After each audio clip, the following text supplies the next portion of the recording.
The challenge begins with a cruel smile. The alien crowd roared with laughter. They filled the grand arena with sharp teeth, strange skin colors, and glowing eyes. Every seat was taken. Drums echoed through the sky as banners waved high above them. In the center of it all, a human stood alone. He was tall but not big, not like the giant warriors the aliens were used to. He wore torn clothes and his face had small scars. His name was Rael. He looked calm, but inside, his heart beat like thunder. He knew he was being watched, not just by the crowd but by someone. Special. From a golden balcony above, an alien princess leaned forward. She had silver skin, long blue hair, and glowing marks on her face. Her name was Soraya. Her voice rang clear across the arena as she pointed at him. "If he lives through the trials," she said with a playful grin, "I will marry him." The crowd exploded with laughter. They thought it was a joke. Humans were weak, they believed, soft, emotional. They came from a world that broke long ago. Now only a few still roamed the stars.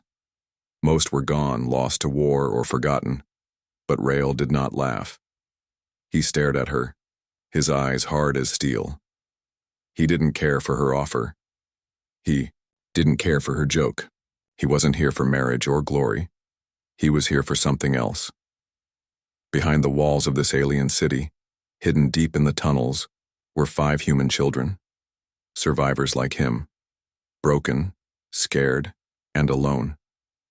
If he failed the trials, they would be found and killed. But if he won, he could ask for anything. That was the rule, so he chose the trials.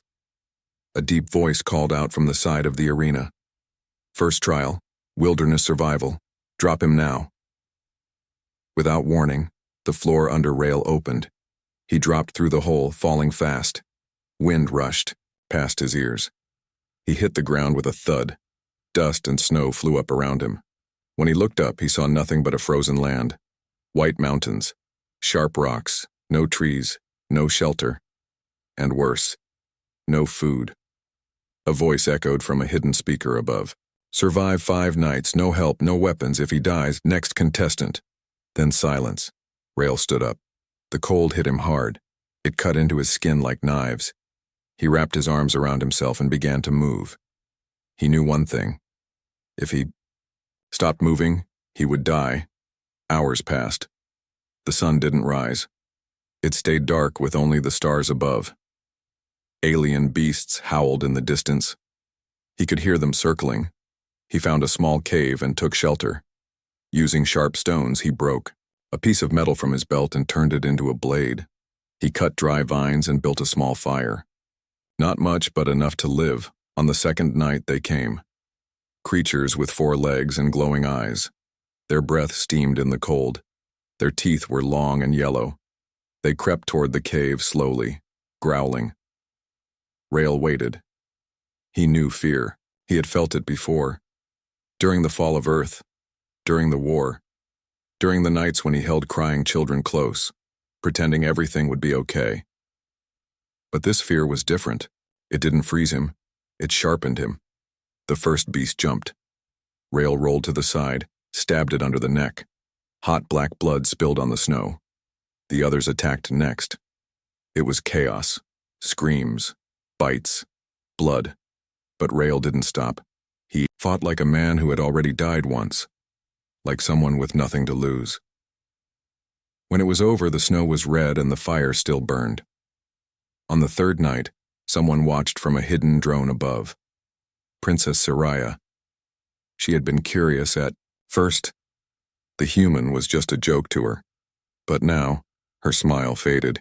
Her eyes stayed fixed on him, even when he was covered in blood and dirt. There was something strange in his silence. Something strong. Something sad.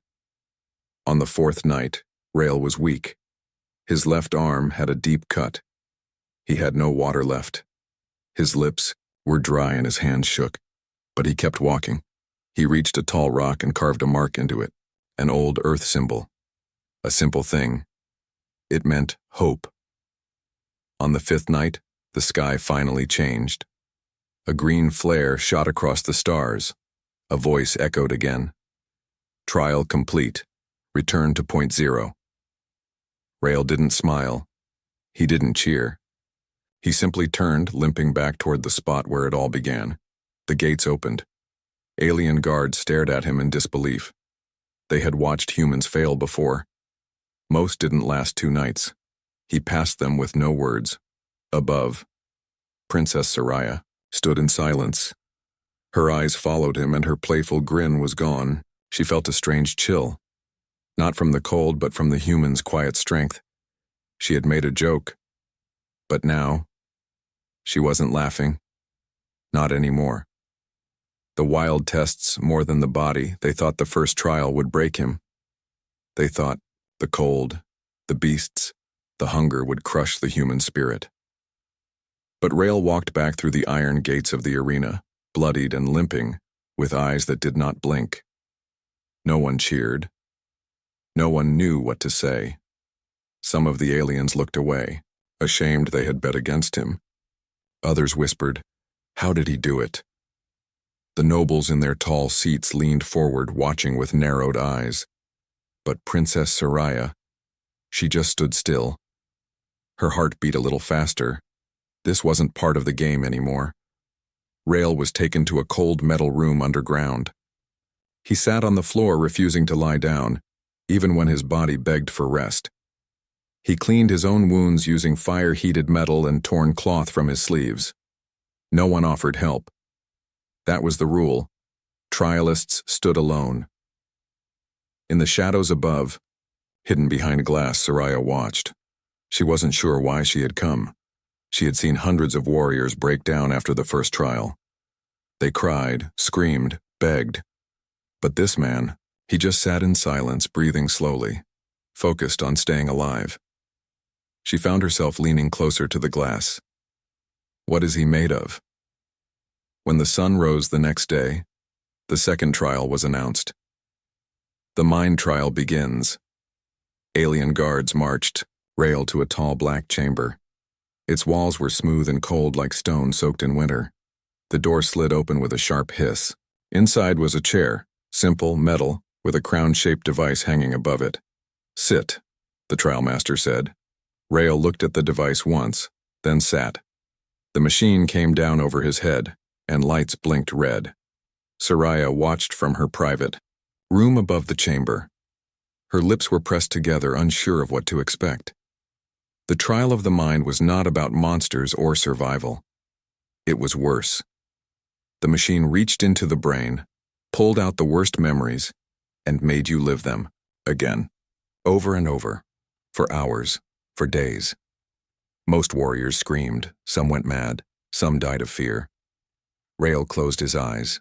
He was back on Earth. The sky was fire. Buildings crashed around him. His mother screamed from under broken stone. He tried to lift it, but it was too heavy. Her hand slipped from his. She was gone. Then it changed. He was on a transport ship. Fire outside. He held a little girl in his arms.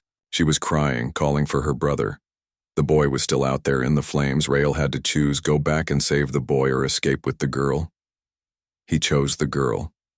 He remembered every second of it. Again and again the machine played. His worst choices. His biggest regrets. It showed him all the times he had failed. All the people he couldn't save. Hours passed. The lights blinked red. Faster. Then slower.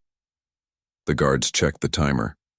Most candidates lasted 30 minutes, an hour at most.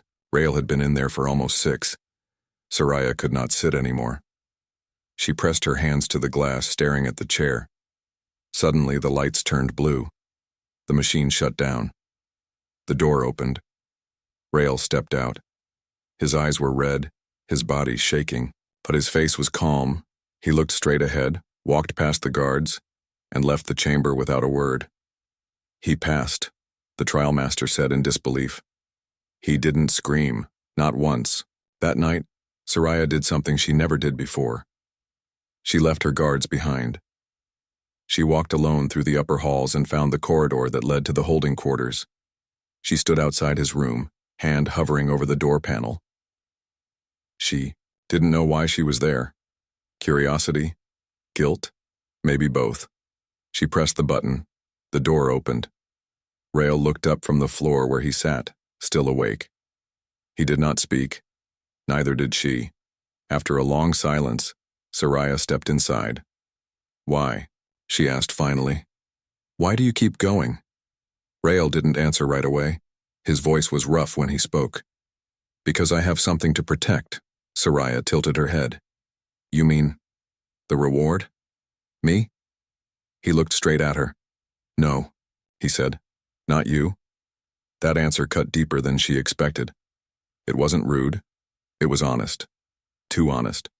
She felt her face grow warm, and for once in her life, she had no clever reply. Rael leaned back against the wall. 5 children. Humans. They live below your streets. I'm here to win safety for them, that's all. Soraya's chest tightened. She thought he came for the fame, or her hand, or glory. Instead, he came for others, not himself.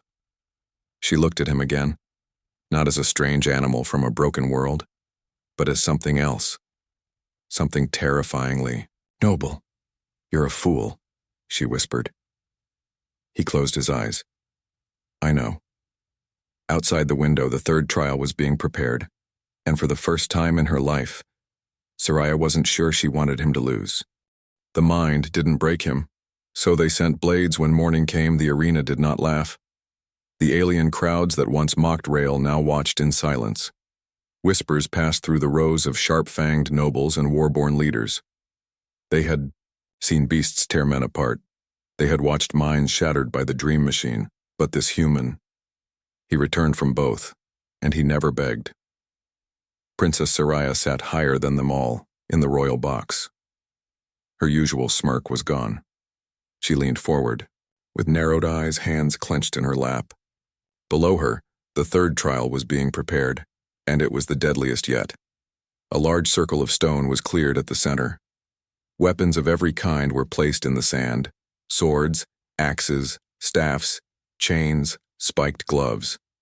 Above the circle, glowing, flags spun in the wind, each carrying the color of a different warrior species. Trial 3. The announcer's voice echoed across the sky. The combat test. 7 alien warriors stepped into the circle, tall, armored, born to fight. Each one had survived blood wars. Each one had spilled more blood than they could count, and now they had one target. Rael, the human. The crowd stirred. Rael stood at the gate, silent as ever. His body was still bruised from the wilderness. His eyes were sunken from the dream machine. He looked half dead, but he walked forward anyway. He chose no weapon from the rack, just picked up a wooden staff and gripped it tight. Some aliens laughed again. A stick? Against blades? But not Soraya, not anymore. The horn blew. The trial began. The first warrior rushed forward, a jagged spear in hand. He aimed straight for Rael's chest, but Rael ducked, twisted, and cracked the staff across the warrior's leg. Bone snapped. The warrior collapsed. Before the others could react, Rael spun and swept another one off his feet. Sand flew. Dust choked the air. A blade grazed Rael's back. He grunted but didn't slow down. Pain was just noise now. He moved like water, not with strength, but with skill. Perfect timing, perfect balance. One by one he dropped them, not with hate, not with rage, but with control. A noble in the crowd stood up. "Impossible. He's only human," someone whispered back. "Then why do I feel fear?" The 6th warrior was a brute with 4 arms and armor made of bone. He grabbed Rael and slammed him to the ground. The air left Rael's lungs. The brute lifted a hammer the size of a small child. Soraya stood from her seat, heart pounding, but Rael rolled just in time. The hammer cracked the stone floor. Using the momentum, Rael shoved the staff under the brute's knee and snapped it sideways. The giant howled and fell. The arena trembled with the sound. Blood poured from Rael's side where the blade had cut deep earlier. He stumbled, breath ragged, but didn't fall. The final warrior stood waiting. Calm. Unlike the others, this one didn't rush. He was old, slow, but dangerous. He bowed to Rael. Rael bowed back. They fought in silence. Two figures in the dust, one with a blade, the other with a broken staff. For 10 long minutes, no one made a sound. Clash, spin, dodge, strike. Soraya held her breath. In the final moment, the warrior tried one last strike, a downward slash meant to end it. Rael caught the warrior's wrist. Twisted, the blade dropped. Then Rael stepped back. He didn't kill him. He didn't have to. The crowd slowly stood, not in laughter, but in awe. The horn blew again. Trial 3 passed. Rael dropped to his knees, not from pain, but from the weight of being alive. He had done it. 3 trials, 3 impossible tests, and yet here he was, broken, bloody, but undefeated. The guards came to carry him away, but he pushed them off. He walked himself, limping, leaving behind a trail of blood in the sand. As he passed the royal box, Soraya met his eyes. They didn't speak. They didn't need to. For the first time, the alien princess felt something she never expected. Not pity, not curiosity, but fear. Blood earned him silence, but truth earned her heart. The healers offered him a bed, but Rael refused. He sat on the cold floor, back against the wall, one hand pressed to the wound on his side. His clothes were soaked with blood, but his face remained still. No cries, no questions, just silence. Outside, the arena was still buzzing. Some cheered his name, others whispered it like a warning. Rael, the human. The one who survived the cold, the one who walked through nightmares, the one who beat 7 warriors with a stick. But inside the palace walls it was quiet. Too quiet. Princess Soraya stood alone in her chamber. The silver lights above her flickered as the city cooled into night. She stared into her mirror, but she didn't see her reflection. Her thoughts were elsewhere. On him. Her joke had become something else. A challenge. A curse. She wasn't sure anymore. She only knew that when she watched him fight, something inside her shifted, not because he won, but because he never wanted to. He didn't fight for fun, not for power, not even for her. He fought for something she couldn't see, and it made her want to understand. So once again, she left her guards behind, and once again, she stood outside his door, unsure of why. This time she didn't knock. She stepped inside. Rael looked up at her with tired eyes. "You again. You almost died," she said softly. He didn't answer. Soraya knelt beside him, carefully avoiding the blood. She reached into her cloak and pulled out a small bottle. "Healing serum. Use it." He stared at the bottle, then at her. "Why?" She looked away. "I don't know." He took the bottle, poured half on his wound, and gave it back. "Keep the rest. You might need it." Her fingers closed around the bottle slowly. "Tell me something," she said. "You said the children were hidden below. How did they survive this long?" Rael leaned his head back against the wall. "We crashed during a peace visit. The council didn't want it known. No survivors allowed. I was a guard. I got the kids out. They've been hiding in the vents ever since." Her eyes widened. "And you did all this? Just to keep them safe?" "Yes. You could have escaped. You could have let them go." Rael looked at her then, really looked. "And leave them behind? Is that what you would have done?" His words cut deep.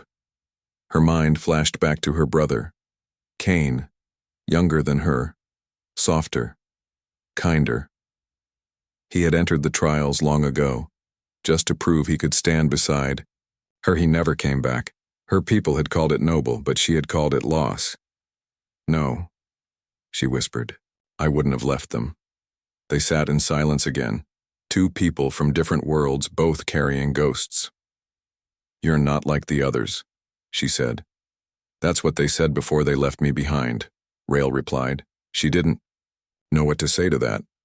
"The next trial," she whispered, changing the subject. "It's the final one." Rael nodded. "What is it?" "It's your choice," she said. "Your final trial will be made based on what we think you fear the most." Rael closed his eyes. I hope they choose right. Soraya stood slowly. Her chest felt tight. What happens if you win? She asked. Then I ask my reward. Which is safe passage for the children, for me. And me? She asked before she could stop herself. Rael looked at her for a long moment, then said, You were never the reward. And somehow, that hurt more than she expected. At sunrise, the arena gates opened again. This time, there was no weapon rack, no cold wind, no dream machine, just a circle of light in the center and a single path made of stone. Rael stood at the entrance. Above, the council watched in silence, and beside them, Princess Soraya stood too.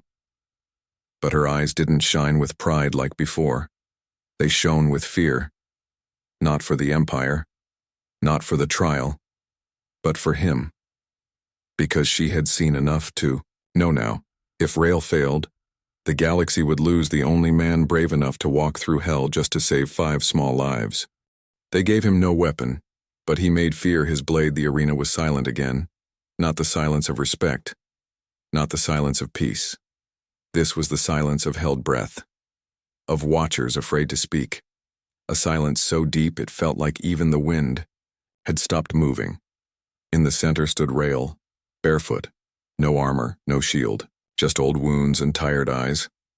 He looked down at the white stone path before him, smooth, clean. A trap. The trial of fear was the final one, but this time the trial was built around him. His fears, his regrets, his pain. The council had watched him survive the wilderness. They saw him walk through the dream machine without screaming, and they saw him fight with a broken stick like it was a sword of gods. Now they wanted to crush him from the inside. Above him, alien machines began to hum. The light shifted. The walls around the arena changed. The audience blinked in confusion. And suddenly, it wasn't the arena anymore. Rael was back on Earth. Or something that looked like Earth. A ruined city. Fire in the sky. Buildings cracked in half. The smell of smoke and dust filled the air. The sound of crying children echoed from somewhere behind the rubble. He knew this place. It was the last place he ever saw peace. Rael moved forward. Slowly. Each step filled with memory. With ghosts. A shadow ran past him. A child's voice screamed, Help! Please! He turned toward it, ran across the broken ground, climbed over fallen beams. He found her. A little girl, blood on her forehead. Pinned under a metal pipe. He bent to lift it, but the ground cracked and she vanished.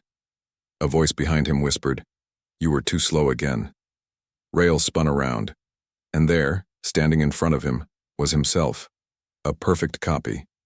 Dressed in clean clothes, no scars, no dirt, smiling. You think you're strong?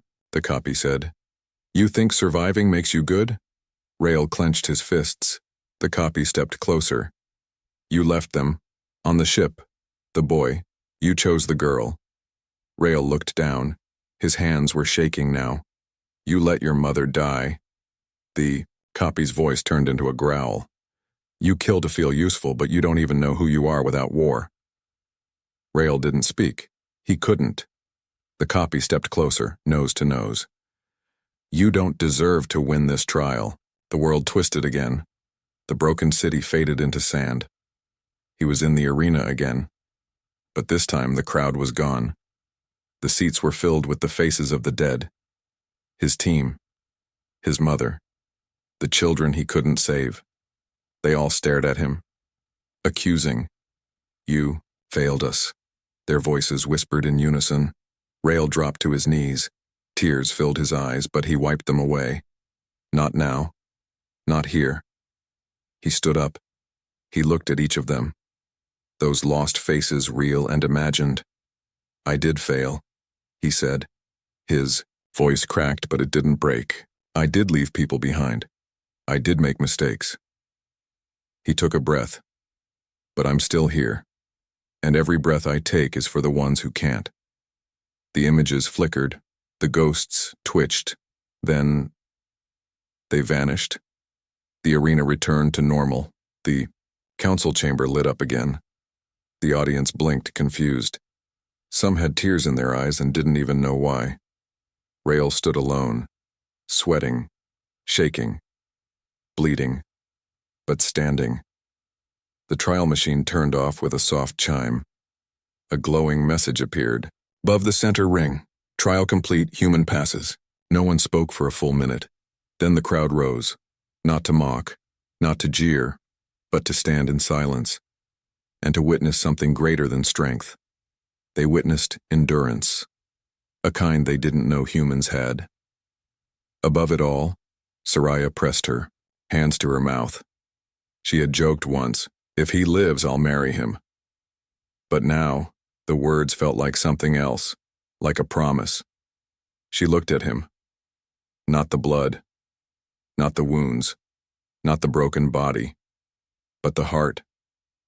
She had seen warriors, killers, legends, but this one man, he had walked through every kind of pain and still asked for nothing but the lives of 5 forgotten children. He didn't win just the trials. He won something far rarer, her respect, her fear, and maybe something more. He asked for nothing. But what he got changed everything. The crowd had seen many warriors rise, and they had seen many fall. But never like this. Rael did not raise his arms in victory. He didn't smile, didn't bow, didn't speak. He simply stood there, a thin man from a dying planet covered in dust and scars, while 100 alien eyes looked down on him and saw something they couldn't explain. It wasn't just strength. It wasn't just courage. It was something deeper. Something raw, something too real to ignore. Princess Soraya stood frozen in the royal box, her fingers clenched tightly around the railing. For the first time in her life, she didn't know what the council would say. And strangely, for the first time, she didn't care. The elder speaker of the council stood. His skin was stone gray with glowing patterns that shifted as he spoke. You have passed all 4 trials. No human ever has. Name your reward. Rael stepped forward, barely able to keep his balance. He wiped the blood from his lip and looked up at them, his voice rough but steady. Safe passage for 5 human children, and a ship strong enough to get them off this world. Gasps echoed across the arena. That was it? No gold, no land, no title?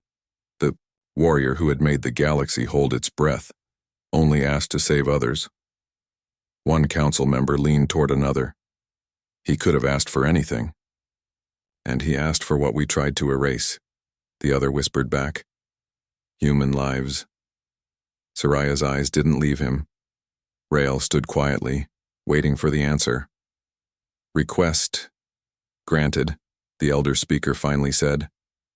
We will release the children. You will be given a vessel. Rael bowed once. Just once.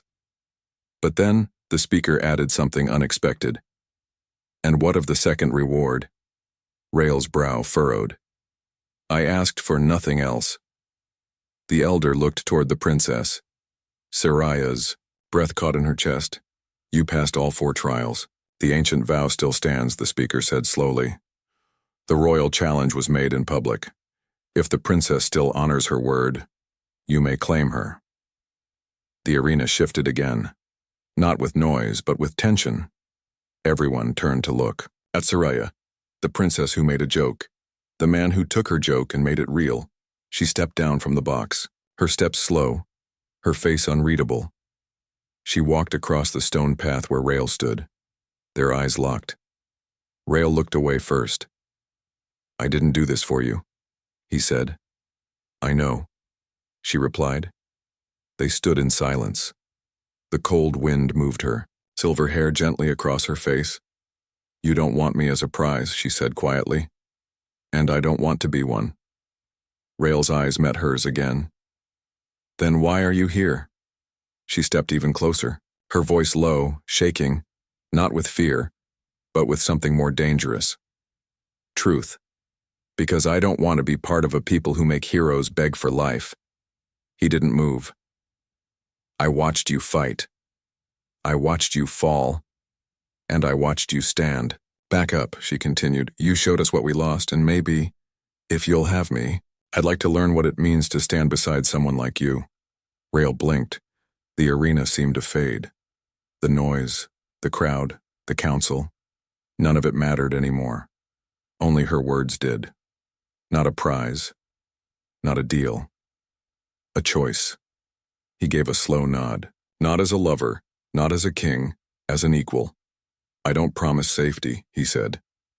Good, she replied, her eyes wet. I'm tired of safe. Together they left the circle. The gates opened not with cheers but with silence, a silence filled with respect, with fear, and something far older than both. Hope. Behind the arena, 5 small humans waited with wide eyes and small hands clutching each other. When they saw Rael, they ran forward. He knelt to meet them. Soraya followed. She dropped to her knees too, and for the first time in galactic history, a princess bowed not to a throne, but to a man who had nothing but honor. He didn't win a crown. He won a future, unique, powerful, emotional ending in third-person style using simple, basic English. The wind was soft that morning, different from the sharp, cold Rael had first felt when he was thrown into the wilderness. This wind was warm, gentle, free. A small ship stood ready on the edge of the landing platform, not a warship, not royal, just an old traveler-class vessel, patched in places, quiet in size. But it worked. And that was all he needed. Rael stood beside it, one hand resting on the outer hull. The 5 children were inside already, busy exploring the rooms, laughing for the first time in days. No guard stopped them. No hunters chased them. They were free now. Soraya stood beside him, dressed no longer in royal robes, but in a simple travel suit, same as his. Her hair was tied back, her eyes clearer than he'd ever seen. She looked up at the sky, then at him. They say the council is still talking about you, she said. Rael didn't look back.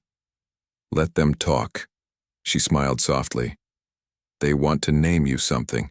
Hero of the trials, flame of the forgotten, maybe even prince consort. Rael gave a tired chuckle. I've had enough of titles. Me too, she whispered. For a moment there was only the sound of wind and the quiet humming of the ship's engine. Then Soraya said, You could have stayed. They would have given you anything.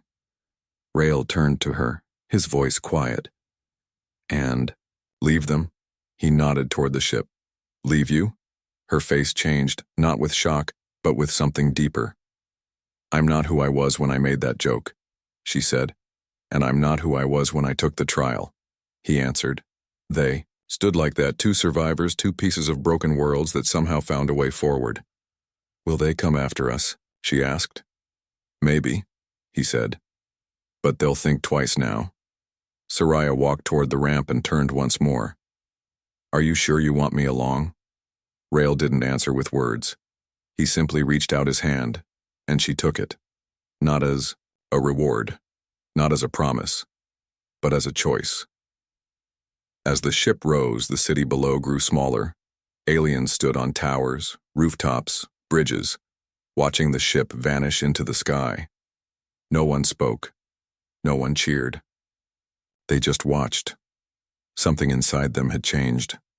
Not because they feared humans now, but because one man had reminded them what strength truly looked like. Not muscle, not weapons, but loyalty, pain, and love strong enough to face death again, and again just to protect the weak. Hours later, deep in space, the children were asleep. Soraya sat near the window, knees pulled close, watching stars pass by. Rael stood behind her, sipping old ration tea, bitter, warm, familiar. She turned her head. So where are we going? Somewhere safe, he said. A human colony, deep in neutral space. It's quiet, clean. They can grow up there. She nodded slowly. And after that? She asked. Rael looked at her. For a long time he said nothing, then he replied, After that, we build something better. Soraya's eyes softened. Even if it takes our whole lives? Especially if it does. She smiled. And for the first time since the trials began, he smiled too. The galaxy had built trials to break him. Instead, he became the trial they would never forget. The human didn't take their prize. He walked away with their future. And this time, no one laughed.